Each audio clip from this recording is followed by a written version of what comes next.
Hello everyone, welcome back to our channel My Time My Teacher. In this video I will tell you how to make a questionnaire.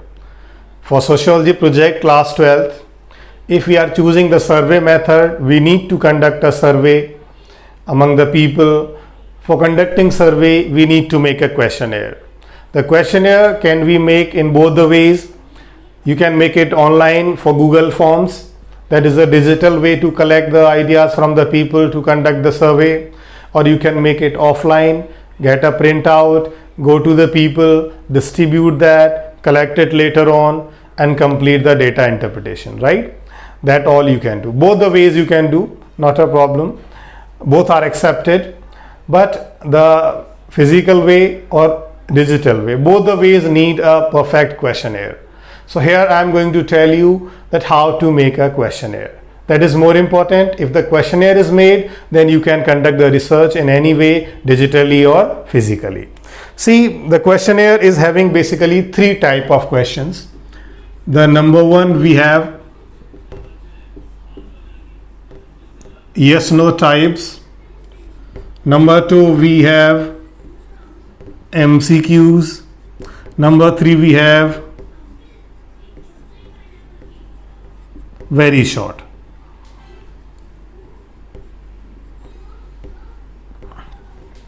Three types yes no type questions we have. We have MCQs also. MCQs where we are having three or more options. It can be three options, 4, 5, 6, as much you want to give. And the third one is very short answer type questions.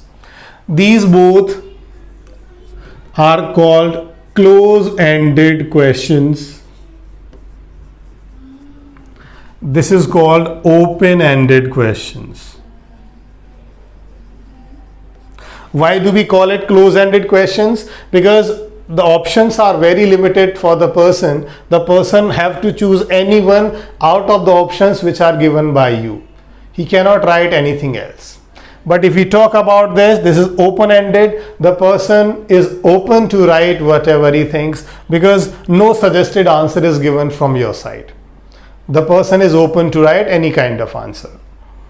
Got it? These are the three types of questions. Now I will tell you that how much. Yes no type of questions, we usually prefer 25% of the total questions whatever we are taking should be yes no type.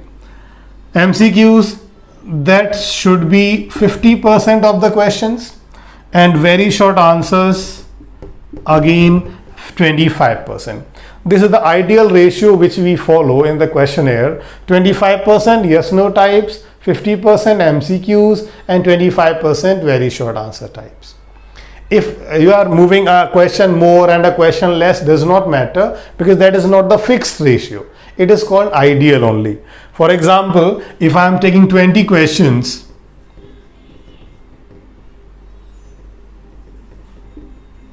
then we will get 5 questions of this, 10 from here and 5 from here. Total it will be 20, like it is having 100%.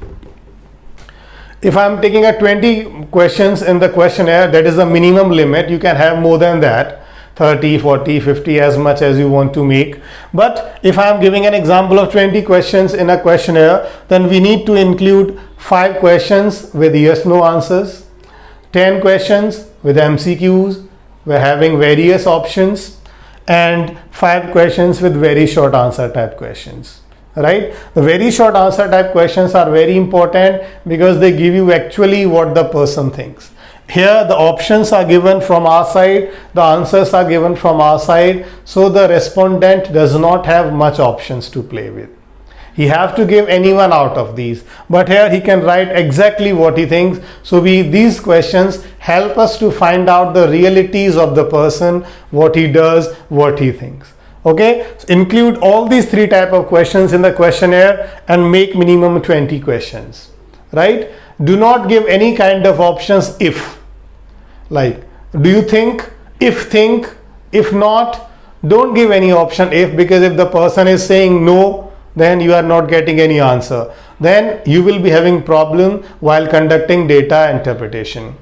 The same is here. Do not leave any question open. It is compulsory for the respondent to answer all the questions.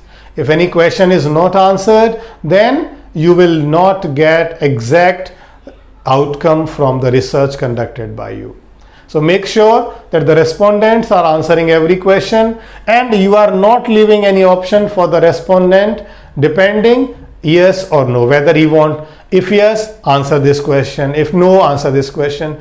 Then the respondent will surely go for no, because he doesn't want to answer much more questions. He is so lazy because of the time limit or something else, he will go for no. Going for no means we are not getting our answer whatever we were expecting. So make sure you are asking the respondent to answer all the questions which you have written there. Right? Hope it will help you to understand. Thank you very much.